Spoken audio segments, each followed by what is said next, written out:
Alpel saab see aasta 10-aastaseks ja teie ees on mees, kes on näinud seda algust aastast 2002 või 2003.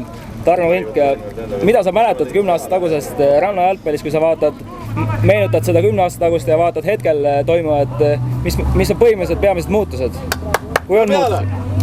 No üks suurim muutus on see, et ikka ta on läinud põhimõtteliselt nagu professionaalseks, et tõsisemaks ja on tekkinud koondis, mis mängib suht heal tasemel, ütleme Euroopa mõistes. Kus veel eraldi, et enam ei ole etapp, kus selgub võitja, nagu oli eelnevad aastad, et nüüd on tehtud see nagu Eesti meistrivõistlus, et on igal etapil teatud arv mänge ja lõpuks siis selgub võitja, et selles mõttes, et ja mäng iseenesest on muidugi muutunud palju rohkem taktikaliseks, et varem lihtsalt tulid meeskonnad kokku, mängis nagu tavalist jalgpalli, et liiva peale, kellel rohkem vedas või kes oli parem, see võitis, aga nüüd on nagu taktika ja väga raske nagu ette aimata, kes võidab mängu. Kui palju sul on aega jälgida Eesti rannajalgpalli tegemisi ja kas sa jälgid?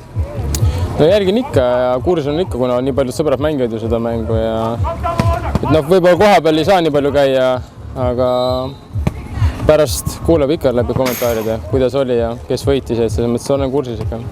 Ja viimane küsimus, et mida soovitad jalgpalli poistele, kes võib-olla on saanud juba 21-aastaseks ja ei ole jalgpallis niimoodi läbi löönud, aga veel kahtlevad niimoodi, kas ikka see rannajalgpall on õige, et rannajalgpalli võib-olla mõned plussid välja tuua, et miks võiks seda mängu mängida, kui sa oled nüüd mõlemad mängu mänginud, sa tead, kuidas olla liiva peal, kuidas olla tavajalgpalli, et mis selle ala plussid on, miks võiks inimene siia seda mängu mängima tulla? No ega ma ei näegi selle ala miinuseid, aga eks ma arvan, suurem osa inimesi teeb valikud ikka selle põhjal, et kus ta raha teenib, et mina teen profisporti ja ma teeningi selle pealt raha, aga kui sa mängid rannajalgpallis, sa ju raha ei teeni, et selles mõttes on nagu keeruline kellegi midagi soovitada, et siin ei olegi miinuseid, ainult plussid on rannajalgpallis, on ju lahe sõpradega koos tulla, kui on veel hea ilm, siis on ju eriti tore, aga ehk siis, kui tuleb hea pakkumine rannajalgpallist, siis tuled liivale? No ma arvan, et Eestis seda pakkumist ei ole võimalik teha lihtsalt, hetkel vähemalt. Okei, aitäh! Palun!